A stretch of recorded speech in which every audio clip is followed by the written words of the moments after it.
Welcome back to the Modern Indian History on our YouTube channel History Fox in the collaboration of Tayari 360। तो अभी तक हमने discuss किया modern Indian history में letter Mughals के बारे में डिस्कस किया, हमने क्रोनोलॉजी डिस्कस की थी, हमने डिस्कस किया था लेटर मुगल्स में किस तरीके से आपके नोबल्स जो है दे become very powerful.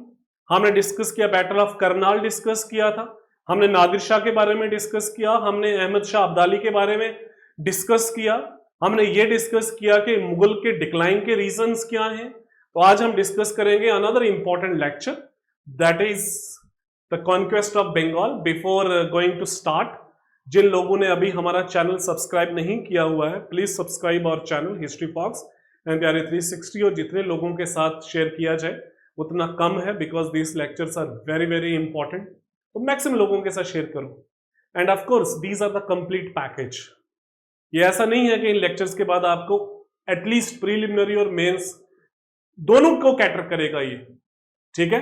You can rely on us, यहां पे facts and figures are very much absolute, very much clear, इसमें कोई डाउट नहीं है। अगर आपने और भी किताबें पढ़नी है तो वो भी हम आपको सजेस्ट कर लेंगे, but these lectures are extremely important for your examination. Okay, so British conquest of Bengal में हम डिस्कस क्या करते हैं। सबसे पहले हम डिस्कस करेंगे इंपॉर्टेंट इंफॉर्मेशन, देन फिर हम डिस्कस करेंगे that is chronology of the Bengal nawab, फिर हम डिस्कस करेंगे कॉन्क्वेस्ट ऑफ द बंगाल। इसमें दो बैटल्स बड़ी इंपॉर्टेंट हैं, बैटल ऑफ प्लेसी और बैटल ऑफ बक्सर। इसके अलावा अगर हम एक चीज और अगर मैं बोलूं तो हम ये डिस्कस करेंगे that is aftermath of battle of Buxar, कि बक्सर के बाद क्या हुआ बंगाल के साथ। ओके, बंगाल की कन्क्वेस्ट के बाद जो है what happened with the Bengal. So as far as Bengal is concerned, यहां तक बंगाल की बात है, Bengal was considered to be very very important. Bengal को कंसीडर किया गया है the most important province of the 18th century. It was the largest, it was the most prosperous and of course the biggest provinces. तो बंगाल में उस time period में बंगाल में आपका बंगाल तो आता ही आता था, बंगाल तो आता ही आता था, इसके साथ में उड़ीसा है, इसके साथ में बिहार है and of course the some part of north east का भी पार्ट था। तो बंगाल जो है आबादी के हिसाब से भी, बंगाल प्रॉस्पेरिटी के हिसाब से भी, बंगाल एरिया के हिसाब से भी बहुत बड़ा प्रोविंस था।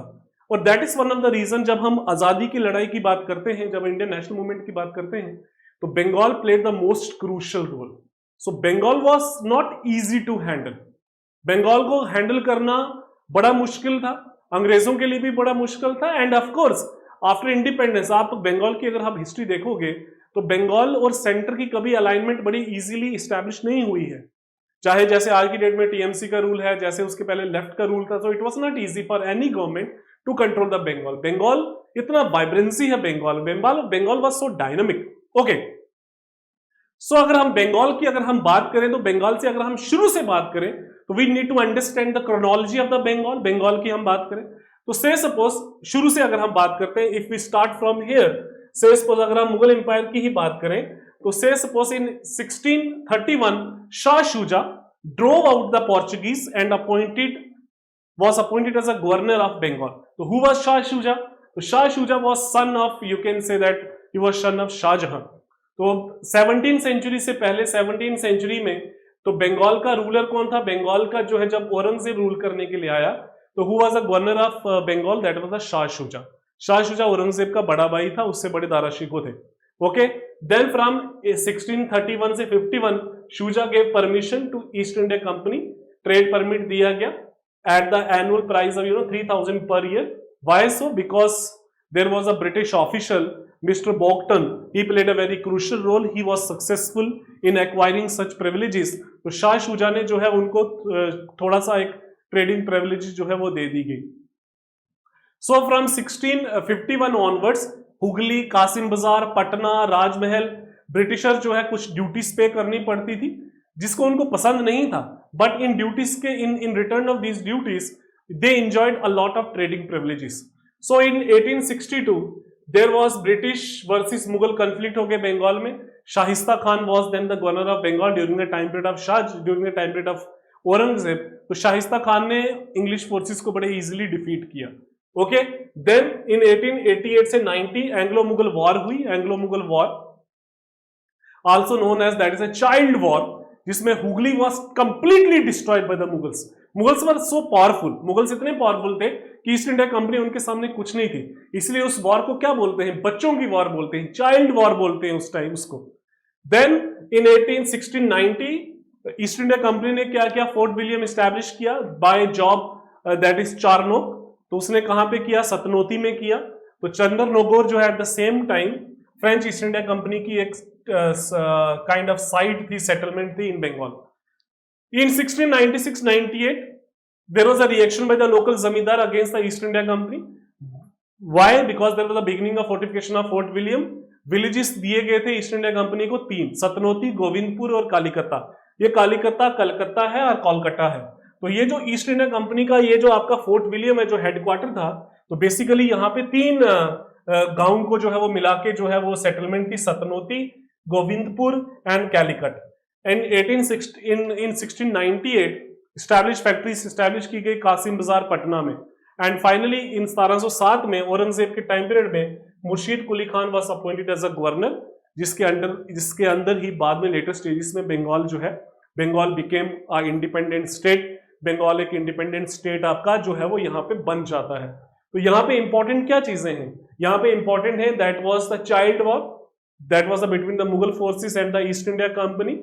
देन उसके बाद इंपॉर्टेंट क्या है, that was East India Company, that is Fort William. तो फोर्ट विलियम में क्या क्या चीजें आती हैं, फोर्ट विलियम में 3 गांव आते हैं, सतनोती आता है, गोविंदपुर आता है, कैलिकट आता है, और बाद में Murshid Quli Khan was appointed as a governor of Bengal, और बाद में जो है बिकेम इंडिपेंडेंट। सो सबसे पहले अगर हम बात करें मुर्शीद कुली खान की, सो मुर्शीद कुली खान के टाइम पीरियड में ही Murshid Quli Khan became the first independent ruler of Bengal, he became the first nawab of Bengal. Initially he was sent by Aurangzeb as a diwan of Bengal, इसको पहले दीवान अपॉइंट किया गया, लेटर ऑन गवर्नर अपॉइंट किया गया, ठीक है, फारूक सियार ने इसको फुल फ्लेज गवर्नर अपॉइंट किया। He became independent ruler of Bengal, took the title of nawab and shifted his capital from Dhaka to Murshidabad. Murshidabad city इसी ने बनाई थी जो आज की डेट में कहां पे है, बांग्लादेश में है। ओके, तो ये किसके टाइम पीरियड में हुआ, it happened during the time period of Mohammad Shah के टाइम पीरियड में।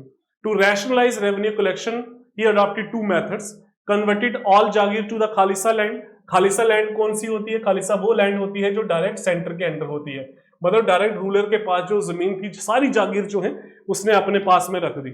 और मुगल की जागीरदारी सिस्टम को रेवेन्यू फार्मिंग में आल माल जमीनी सिस्टम में जो है वो कन्वर्ट कर दिया गया, और you can say that contract farming में कन्वर्ट कर दिया गया।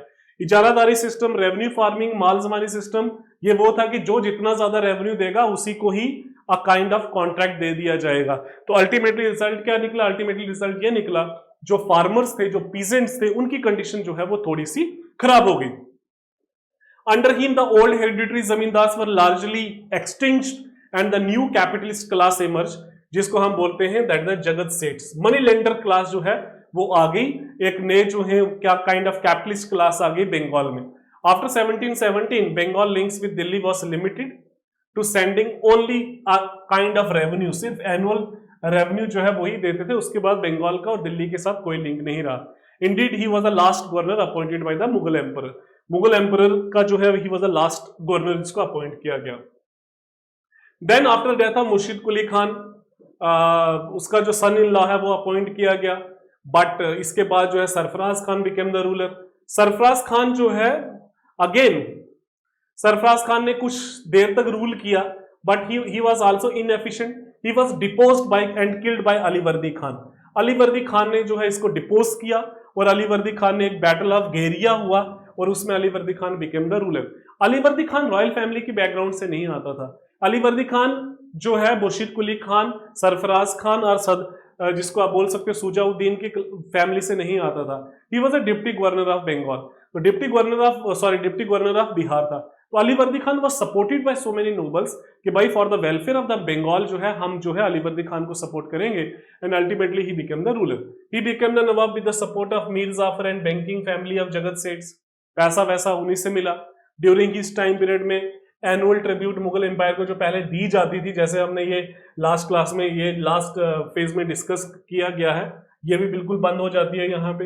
ही had to face the 2 challenges, एक तो मराठा से इसी टाइम पीरियड में they become very powerful, and of course इसी टाइम पीरियड में अहमद शाह अब्दाली की जो इन्वेजन जो था that was very much continue. Marathas attack 3-4 times. Finally Alivardi Khan agree to paid the chauth of Orissa area. Chauth जो है 1/4 टैक्स है, ये हमने डिस्कस किया है, 8th क्लास के एनसीईआरटी में भी डिस्कस किया था. Alivardi Khan also had to face Afghan general Mustafa Khan. He died in 1756 और 1756 में जब इसकी डेथ होती है, ही हैड नो सन, इसका कोई बेटा नहीं था, तो इसने अपने नाते को नॉमिनेट किया एज अ न्यू नवाब. नाता का मतलब ग्रैंडसन. तो जिसकी वजह से जो इसका जो नाता था, ग्रैंडसन जो था, he was not so capable. तो जिसका रिजल्ट ये निकला कि उसके खिलाफ जो है रिएक्शन आने स्टार्ट हो गए. Okay, Sirajuddaulah became the new nawab. अब नाउ सी, अब सिराजुद्दौला के साथ दिक्कत ये थी, जस्ट अ मिनट. ओके, अब सिराजुद्दौला के दिक्कत ये थी कि सिराजुद्दौला के इसका राइट था, right to the throne, it was contested. His succession was challenged by 2 contender for the throne, that is the Shaukat Jang of Purnia and गस्ती बेगम. गस्ती बेगम इसकी मौसी थी, ठीक है, इसकी आंटी थी, उसने भी इसको चैलेंज किया. Then he was also opposed by a group of nobles like Jagat Seth, ओमीचंद, राय बल्लभ, राय दुर्लभ, मीर जाफर, इन लोगों ने भी अपोज किया. उसका रीजन यह था कि Sirajuddaula was considered to be not so capable. तो मीर जाफर का जो ग्रुप जो था, ही वाज सेइंग कि Mir Jafar should become the ruler with the support of the other nobles. तो इसके खिलाफ कॉन्स्पिरेसी जो है वो हैच होना स्टार्ट होगी. तो सिराजुद्दौला की यहां तक बात है कि सिराजुद्दौला वाज यंग था. He was not so efficient, but instead he was arrogant था. तो Sirajuddaula had to face number of problems. उसको बहुत सारा दिक्कत हुआ. सबसे बड़ी प्रॉब्लम क्या है? That was the misuse of Dastak. जो फरमान हमने डिस्कस किया था, जो फारूक सियार ने दिया था ईस्ट इंडिया कंपनी को, याद करिए, जो डॉक्टर्स ने उसको क्योर किया था, उसको खुश करने के लिए the farman was given, trading privileges was given. Okay, दूसरा shelter to Krishnadas. East India Company ने कृष्णदास को शेल्टर दिया था, जो वहां से भाग गया था काफी ज्यादा मिस अप्रोप्रिएट ऑफ वेल्थ करके. देन गस्ती बेगम को भी ईस्ट इंडिया कंपनी सपोर्ट कर रही थी. लेकिन इमीडिएट कॉज क्या बना सिराजुद्दौला और अंग्रेजों के बीच में? दैट इज फोर्ट विलियम की फोर्टिफिकेशन जो है वो लार्ज एक्सटेंट पे हुई, और अंग्रेजों ने बड़ी बड़ी गन्स, बड़े बड़े कैनन्स जो हैं, इन्होंने इंस्टॉल किया ऑन द फोर्ट पे जो है बड़े बड़े कैनन जो है वो इंस्टॉल किए गए. और जिसका रिजल्ट ये निकला कि भाई it resulted into the battle of Plassey. Battle of Plassey हो गया. लेकिन बैटल ऑफ प्लेसी इमीडिएट नहीं होता है. अपने वर्थ को प्रूफ करने के लिए, इन चीजों को काउंटर करने के लिए सिराजुद्दौला ने क्या किया? He immediately launch an attack over Fort William. उसने फोर्ट विलियम पे अटैक किया. फोर्ट विलियम पे अटैक हुआ. फोर्ट विलियम पे जब अटैक हुआ तो resulted into battle of Plassey. Battle of Plassey है. अब बैटल ऑफ प्लेसी को हम किस तरीके से डील करेंगे? बैटल ऑफ प्लेसी पे अगर क्वेश्चन आ गया तो किस तरीके से हम उस क्वेश्चन का स्ट्रक्चर करेंगे? तो of course battle of Plassey को अगर सिंपली तरीके से बात की जाए तो सबसे पहले हम डिस्कस करते हैं बैटल ऑफ प्लेसी का, that is the causes. Then उसके बाद हम डिस्कस करते हैं बैटल ऑफ प्लेसी का एक इंसिडेंट होता है black hole tragedy, then treaty of Alinagar, then फिर बैटल होती है, फिर कंसिक्वेंसेस है, और बैटल के सिग्निफिकेंस क्या है. तो बैटल ऑफ प्लेसी के ये आपके पार्ट्स हैं. Okay, causes of the battle, incident of black hole tragedy, then treaty of Alinagar, then the battle, then the consequences and that is the significance of the battle. अगर हम causes की ही बात करें, battle of the causes क्या है? Causes वही आ गया जो मैंने आपको ये बताया था, that is misuse of farman of 1717, shelter to the Krishnadas, support to the Ghaseti Begum. लेकिन जो इमीडिएट कॉज क्या बना? इमीडिएट कॉज ये बना कि जब फोर्ट विलियम की फोर्टिफिकेशन को स्ट्रेंथन कर रहे थे, they mounted big guns on the fort. Siraj pleaded repeatedly to English to desist from further notification, but इसका कोई रिजल्ट नहीं निकला. जिसका रिजल्ट ये निकला कि सिराजुद्दौला ने इमीडिएटली अटैक किया फोर्ट विलियम पे, जो कुछ दिनों तक चलता रहा. अब उस अटैक का रिजल्ट ये निकला कि सिराज गॉट विक्ट्री, सिराज को विक्ट्री मिली. लेकिन व्हाट हैपेंड? कि सिराज की forces when they are coming back, जो ब्रिटिशर्स वहां पे बचे थे, जो सोल्जर्स वहां पे थे, including some British English families, they were put into a small room, they were put into a you can say that a prison room of the Fort William. और उसकी वजह से क्या हुआ, on the very next day due to excessive heat and suffocation बड़े सारे अंग्रेज जो है वो मारे गए। और इस इंसिडेंट को हिस्ट्री की किताबों में ब्लैक होल ट्रेजेडी बोलते हैं। So what you mean by black hole tragedy? During this attack, जब इसने फोर्ट विलियम पे अटैक किया, governor Roger Drake and other official escaped through the back day. Around 156 prisoner, including some women and children, under the command of J.Z. Holwell, वहां पे उनको prison room में रखा गया। Calcutta was renamed as Alinagar, placed under the charge of Manikchand. ठीक है, ये जो लोग रखे गए, subsequently Holwell and others were imprisoned in a small room of the fort, popularly known as Black Hole, due to excessive heat and suffocation. Only 26 survived the next morning. This incident was known as Black Hole. इस incident को क्या बोलते हैं? इस whole को black hole tragedy बोलते हैं। ठीक है, तो कितने लोगों को अरेस्ट किया गया था? 146। बचे कितने? 26। डेथ कितने की हुई? 120 डाइड। एंड दिस 120 की जब डेथ होती है, this incident was known as black hole tragedy. The English used this episode to sway British public opinion and sympathy to wage a war against Nawab. Okay, under the command of Robert Clive, English forces invaded Alinagar and defeated Manikchand. अंग्रेजी forces ने जो है वहां पे invade किया और मानिकचंद को defeat किया। और नवाब, अभी बैटल ऑफ प्लेसी नहीं हुआ है, नवाब ने जब देखा कि डिफीटेड इज इमिनेंट, तो उसने उन चीजों को अवॉइड करने के लिए एक ट्रीटी साइन की गई। उस ट्रीटी का नाम था, that was treaty of Alinagar. Battle of Plassey के बाद ट्रीटी ऑफ अलीनगर कब साइन हुई? 1757 में। कब हुई? ब्लैक होल ट्रेजेडी के बाद। The nawab made peace with the English. As per treaty, nawab has to restore the English their former privileges of trade and grant permission to fortify Calcutta, and even he paid compensation. But one thing was clear कि नवाब के जो दिन जो थे वो limited थे। नवाब का बचना इट इज नॉट पॉसिबल। इसी टाइम पीरियड में एक कॉन्स्पिरेसी साइन होती है between the Lord Clive and the Nawab and the leaders in the nawab court. Who were the leaders in the nawab court? Leaders in Nawab court कौन है? ये वाले लोग, ओमी चंद, राय बल्लभ, राय दुर्लभ एंड मीर जाफर। तो इन लोगों ने क्या किया? इन लोगों ने बोला कि भाई हम नवाब को रिप्लेस करेंगे। तो Robert Clive organized a web of intrigue with the leaders in the nawab court. और ये लीडर्स कौन कौन से थे? मीर जाफर, मानिकचंद, अमीर चंद, जगत सेठ, खादिम खान। तो इनका सिर्फ एक ही पर्पस था कि हम क्या करेंगे? सिराजुद्दौला को रिप्लेस करेंगे और हम मीर जाफर को रूलर बनाएंगे। And that whole conspiracy was known as Plassey conspiracy. और जिसका रिजल्ट क्या निकलता है? बैटल ऑफ प्लेसी होती है। Battle of Plassey was avoid हो चुकी थी।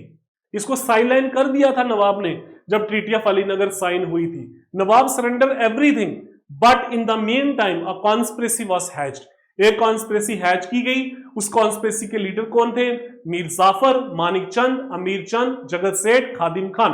तो ये सारी चीजें थी। तो जिसकी वजह से क्या हुआ? बैटल ऑफ प्लेसी होती है एंड नवाब का जो रूल जो है it came to an and.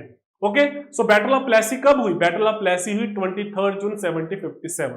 So battle of Plassey के बारे में यह बोला जाता है कि it was a transaction in which the rich bankers of Bengal and Mir Jafar sold out nawab to the English.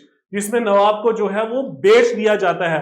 ये किन लोगों ने नवाब को बेचा? इन लोगों ने नवाब को बेचा। मीर जाफर, मानिकचंद, अमीर चंद, जगत सेठ, खादिम खान, दे सोल्ड आउट नवाब। नवाब को इन्होंने बेच दिया। Okay, so on 23rd June 1757, both the armies met at Plassey near Murshidabad. Okay, the army, the English force comprised, English के forces देखिए 950 यूरोपियन हैं और लगभग इंडियन सोल्जर्स कितने हैं? 2100। और नवाब की फोर्सेस 50,000 लोगों को, जिसका जो कमांड जो है एक ट्रेचरस, एक गद्दार मीर जाफर के अंडर था, they were defeated. Only a small group of Nawab soldiers fought bravely. They were led by Mir बदर एंड मोहनलाल। जैसे ही इसकी डेथ होती है, मीर जाफर जो है नवाब सिराजुद्दौला, जैसे इनकी डेथ होती है Mir Jafar surrendered, okay, and on the advised, और नवाब को बोलता है, नवाब को बोला जाता है कि to retire from the battlefield. Later on nawab was killed by Miran, later on जो है मीर जाफर को मार दिया जाता, सॉरी मीर सिराजुद्दौला को मार दिया जाता है। कौन मारता है? मीर जाफर का बेटा जिसका नाम था Mirren.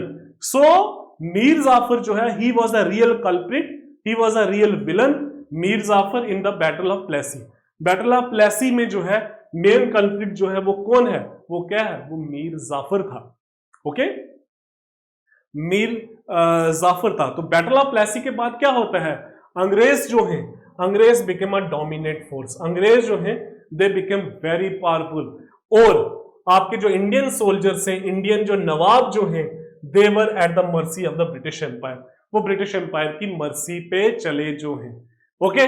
So consequences of battle of Plassey क्या है? Mir Jafar became the nawab of Bengal, Robert Clive was appointed as a governor of Bengal, the company was granted undisputed trade right in Bengal, Bihar, Orissa, British officials no longer to pay any kind of taxes. The company received the zamindari of 24 Pargana near Calcutta, ये additional इनको मिल गया। नवाब ने 50 लाख रुपए gift दिए company को, और बड़े सारे गिफ्ट दिए गए। ऑल द फ्रेंच सेटलमेंट जो है, जो बंगाल में जो थी, they become part of British empire. और जो सबसे प्रोमिनेंट फ्रेंच सेटलमेंट जो है बंगाल में थी, that was Chandernagore. Chandernagore become the part of British East India Company, okay, Chandernagore British East India Company का पार्ट बन गया। सो जो बैटल ऑफ प्लेसी जो है, battle of Plassey was historical. Battle of Plassey के बाद एक अनप्रेसिडेंटेड एक्सप्लॉयटेशन का जो टाइम पीरियड जो है वो स्टार्ट होता है। बैटल ऑफ प्लेसी के बाद जो है इंडियंस की जो सेल्फ सफिशिएंट इंडियन इकोनॉमी जो थी, वो धीरे धीरे कॉलोनियल इकोनॉमी में ट्रांसफॉर्म होती है। तो battle of Plassey it was not a battle but rather than a skirmish. Battle of Plassey कोई बहुत बड़ी जंग नहीं थी, थोड़ा सा ऐसे लड़ाई झगड़े की तरह हुआ, और उसके बाद इमीडिएटली बाद क्या हुआ? इमीडिएटली बाद मीर जाफर ने सरेंडर कर दिया।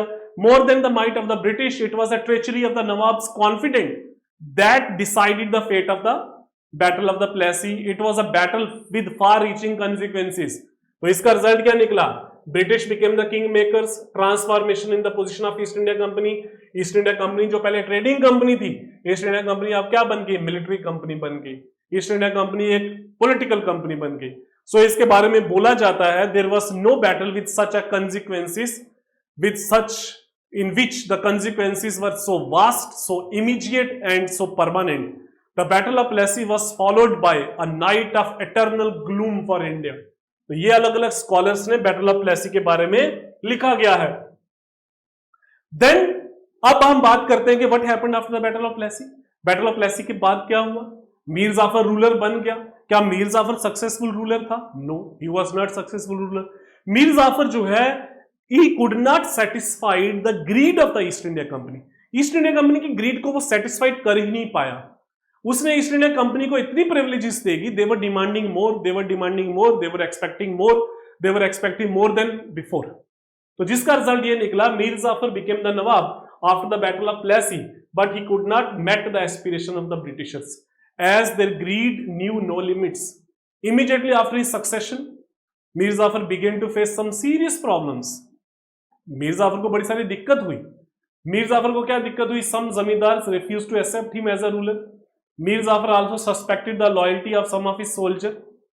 There was also an attempt by the Mughal emperor to capture the throne of Bengal. Mir Jafar growing dependence on the company for the military support was used by the company to demand more finances and other privileges. तो जिसका result, अब इसी दौरान क्या हुआ? मीर जाफर ने सोचा कि मैंने जैसे सिराजुद्दौला को धोखा दिया था, उस तरीके से मैं अंग्रेजों को भी धोखा दूंगा, लेकिन इट वाज नॉट पॉसिबल। तो Mir Jafar intrigued with Dutch against the English, but were defeated in the battle of Bedara in 1759. After this battle, the Dutch company came to an end, and finally Mir Jafar को रिप्लेस करता है एक नया नवाब जिसका नाम है मीर कासिम, जो उसका सन इन लॉ भी है। जैसे मीर जाफर ने धोखा दिया मीर सिराजुद्दौला को, मीर कासिम ने मीर जाफर को धोखा दिया। ओके, एंड मीर कासिम जो है, he became the new ruler of Bengal और the new nawab of the Bengal. Okay, तो Mir Kasim, he was the son in law, of Mir Zafar, he secretly signed the Treaty of Calcutta with the Britishers and became the Nawab of Bengal. ठीक है, initially the time period was going very fine. Initially the Mir Qasim जो है वो अंग्रेजों के साथ ही था. मीर कासिम की अगर हम बात करें, आप ये देख सकते हो, ये इस मीम को देख सकते हो, मीर कासिम एंड अंग्रेज इकट्ठे थे. बाद में आपने जैसे आपने मूवी में देखा था, लकान मूवी में, ये वापस मिल जाता है किसके साथ, इंडियन के साथ. तो उसी तरीके से मीर कासिम स्टार्टिंग में ही was with the British empire, but later stages में क्या होता है, लेटर स्टेजेस में इट वॉज नॉट ईजी. तो मीर कासिम जो है कंस्पायर करता है. By the treaty of Calcutta he become the ruler with the by the treaty of Calcutta. तो ट्रीटी ऑफ कलकत्ता में उसने क्या किया, ही ग्रांटेड जमींदारा बुर्दवान, जमींदारी क्या होता है, right to collect revenue, Burdwan, Midnapore and Chittagong. He promised to give the company half of the share in the chunam trade. He also heavily bribed the kingmakers, namely Winston. Winston जो है, he was then the in charge of East India Company. ठीक है, Holwell के साथ भी. Mir Qasim shifted his capital from Murshidabad to Munger. He was, Mir Qasim was an efficient person. ऐसा नहीं था कि मीर कासिम कोई नालायक आदमी था. He was an efficient person. इसने कुछ मॉडर्नाइज किया, कुछ चीजें चेंज की. He modernise his army along the European lines. He established gun factory at Munger. He abolish dastak system. So now this become the reason. He abolish dastak system, जिसकी वजह से क्या हुआ, क्यों दस्तक सिस्टम अबॉलिश किया गया. The nawab lost tax revenue. The local merchant faced unequal competition. Company officials misuse dastak for his own personal gains. तो dastak system जो है, जो फारूक सियार ने इशू किया था, वो इसने अबॉलिश किया. तो जिसका रिजल्ट ये निकला, दस्तक सिस्टम जो है, इसने इक्वालिटी स्टैब्लिश करने की कोशिश की. दस्तक सिस्टम जो है, it became a bone of contention. तो अंग्रेज बड़ा गुस्से हो गए, तो they left with no other choice. तो मीर कासिम ने एक चीज, मीर कासिम ने अंग्रेजों को बोला, we will give you everything, but one thing was clear, you don't interfere in the administration. तो ये जो दस्तक सिस्टम का अबॉलिशमेंट थी, it was a kind of reforms, administrative reforms था. So what happened, there was a battle of Buxar. अब battle of Buxar की अगर हम बात करें, तो बैटल ऑफ बक्सर बेसिकली क्या था, इमीडिएट कॉज क्या था, immediate cause was abuse of dastak by the company servant for the private trade was abolished. ये ही कारण बना, इमीडिएट कारण बना for the battle of Buxar, जो कब हुई, 1764 में. इसमें क्या किया गया, मीर कासिम, शुजाउद्दौला और शाह आलम की फोर्सेस ने ब्रिटिश को चैलेंज किया, जो under the command of major Hector Munro. It was a closely contested battle, unlike the battle of Plassey. It was closely contested battle with heavy casualty on the both sides, और जिसका result ये निकला कि अंग्रेज जीत गए. It was the most decisive battle in the Indian history. It formally established the British as a master of Bengal, Bihar and Orissa. Awadh जो है, उसकी भी पोजीशन जो है वो खतरे में आ गई. सो ईस्ट इंडिया कंपनी जो है, बैटल ऑफ बक्सर में जो है, बंगाल को कंप्लीट तरीके से कंट्रोल किया. प्लेसी में it was just an interference, लेकिन बंगाल को कंप्लीट तरीके से कंट्रोल अगर किसी बैटल में किया गया, that was the battle of Buxar. Battle of Buxar में सबसे अच्छे तरीके से कंट्रोल किया गया, and of course they become the master of Bengal. Okay, then what happened after the battle of Bengal. Bengal, battle of Buxar के बाद बंगाल का क्या हुआ, बंगाल को कंप्लीटली तरीके से खत्म कर दिया गया. मतलब बंगाल जो है दोबारा से रिवाइव ही नहीं हो पाया. Bengal was the first state which was captured by the East India Company. Battle of Plassey was the beginning, और जो बैटल ऑफ प्लेसी में जो चीजें रह गई थी, बक्सर में कंप्लीट किया गया. बक्सर की अगर हम कंसिक्वेंसेस बोले, फॉर ऑल प्रैक्टिकल रीजंस और practical purposes, power transfer into the hands of the British East India company. Mir Jafar को for a time being Nawab बनाया गया, लेकिन बाद में उसको चेंज कर लिया गया, लेकिन उसने पूरा हैंड ओवर कर दिया. Mir Jafar died shortly, and after this his minor son Najmuddaulah was appointed as a nawab. Clive को दोबारा से भेजा गया as a governor of Bengal और कमांडर इन चीफ बना के. ठीक है, तो बैटल ऑफ बक्सर के बाद अब देखो ना, 3 लोग थे, मीर कासिम, शुजाउद्दौला और Shah Alam. He died after some time. अब ये जो शुजाउद्दौला और शाह आलम जो थे, दोस्त who were involve in the battle of Buxar, इनकी खबर ली गई. इनको बोला गया why you participated. So they were forced to sign the treaties, और इन ट्रीटीज के दौरान भी अंग्रेजों को बहुत ज्यादा फायदा हुआ, और अंग्रेज जो है, they became the political master of Bengal. They became the master of eastern, they became the master of Bengal. और बंगाल का जितना भी वास्ट रेवेन्यू था, जितने भी वास्ट सोर्सेस थे, they were put at the mercy of the British East India Company. Okay, so treaty sign की गई, Treaty of Allahabad. Basically there were two treaties of Allahabad conducted by Robert Clive at Allahabad with Nawab Sujauddaulah and Emperor Shah Alam. Under the first treaty Nawab of Awadh को क्या बोला गया कि to hand over Allahabad and Kara किसको दिया जाए, शाह आलम को दिया जाए. इसको बोला गया 50 लाख रुपए जो है कंपनी को दिए जाए एज अ मुआवजा हरजाना. Balwant Singh he was very close to the East India Company. Zamindari Banaras was given full position. अब सेकंड ट्रीटी किसके साथ हुई, शाह आलम के साथ. शाह आलम के साथ जो ट्रीटी हुई तो ईस्ट इंडिया कंपनी ने दीवानी जो है बंगाल, बिहार और उड़ीसा की ईस्ट इंडिया कंपनी ने खरीद ली. कितने, 26 लाख रुपया देके. अब ये चीज समझने वाली है, 26 लाख रुपया जो है उन्होंने रूलर को दिए और रेवेन्यू राइट्स जो है वो परचेज कर दिए. But at the same time, ठीक है, at the same time Nizamat function जो है वो उन्होंने बेच दिए किसको, 53 लाख के. तो ओवरऑल फायदा ब्रिटिश ईस्ट इंडिया कंपनी को कितना हुआ, लगभग 27 लाख रुपए का. So the amount of Nizamat 53 lakh was to be given by the Mughal emperor to the company in return of nizamat function, military, defense, police, administration for the said provinces. तो East India Company ने revenue rights खरीदे, निजामत right बेचे. निजामत right क्या थे, law and order. 53 lakh उन्होंने बोला, उसको राजे को बोला, शाह आलम को बोला कि आप हमें दो, हम इसकी एडमिनिस्ट्रेशन को लुक आफ्टर करेंगे. और 26 लाख जो है that was given to the emperor and they purchase Diwani right. तो एक चीज सस्ती ले ली और महंगी एक बेची, तो डबल फायदा हुआ. ठीक है. एंड ईस्ट इंडिया कंपनी ने फिर बंगाल में अलग से सेटलमेंट की. तो बंगाल में उन्होंने क्या किया, ड्यूल गवर्नमेंट एस्टैब्लिश की. ठीक है. The dual government in Bengal was established by Robert Clive after the treaty of Allahabad. It was a unique system where the British East India company held actual power while the Nawab of Bengal was entrusted with the responsibility of administration. So Diwani rights and Nizamat rights. Diwani rights क्या है, that is right to collect revenue. Mughal emperor से ले लिए 26 लाख रुपया देके, और उन्होंने इसको आगे फर्दर क्या किया, डिस्पोज किया. 2 डिप्टी दीवान्स बनाए, मोहम्मद रेजा खान एंड राजा शितब रॉय. ठीक है, इनको सैलरी पे रख दिया. निजामत जो है the authority was obtained by the nawab of Bengal's, जो उन्होंने 53 लाख रुपए के दिए थे और ये भी बाद में हैंड ओवर कर दिए. सो डिसएडवांटेजेस क्या थे, डिसएडवांटेज ये है कि पावर इम्बैलेंस हो गई, इकोनॉमिक डाउन टर्न स्टार्ट हो गया, rise of private trade and unfair taxation system, emasculation of the operation, decline of the local industries, ineffective justice system.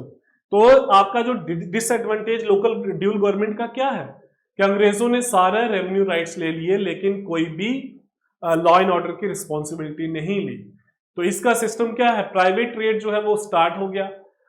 Of course the revenue right जो है उनके पास है, जिसकी वजह से लोकल जो पीजेंट थे उनका ऑपरेशन जो है वो स्टार्ट हो गया. And it was very difficult for the local administration to recover from such kind of operation. It was very difficult for the Bengal to revive. Okay, you can say that. तो East India company को double फायदा हो गया. East India Company ने बंगाल के revenue को use किया. They used the revenue of the Bengal के रेवेन्यू को यूज किया टू फर्दर देयर कन्क्वेस्ट. इसलिए ईस्ट इंडिया कंपनी जो है इसके बाद दे became the master of the north and और उनकी जो साउथ की कन्क्वेस्ट जो थी वो स्टार्ट हो गई. ईस्ट इंडिया कंपनी ने जो बंगाल के रेवेन्यू को यूज किया और उस रेवेन्यू को बाद में जाके इन्होंने क्या किया, अपने पॉलिटिकल एम्बिशंस को फुलफिल किया. So with this we conclude our lecture. That was the conquest of Bengal. इसमें हमने डिस्कस किया chronology of the Bengal. उससे पहले important information. फिर हमने डिस्कस किया that is the battle of Plassey, battle of Buxar, that is treaty of Allahabad, and of course the dual government and its ill effect. So please subscribe our channel, share it with the maximum friends. That is a History Fox and the Theory 360. Thank you so much.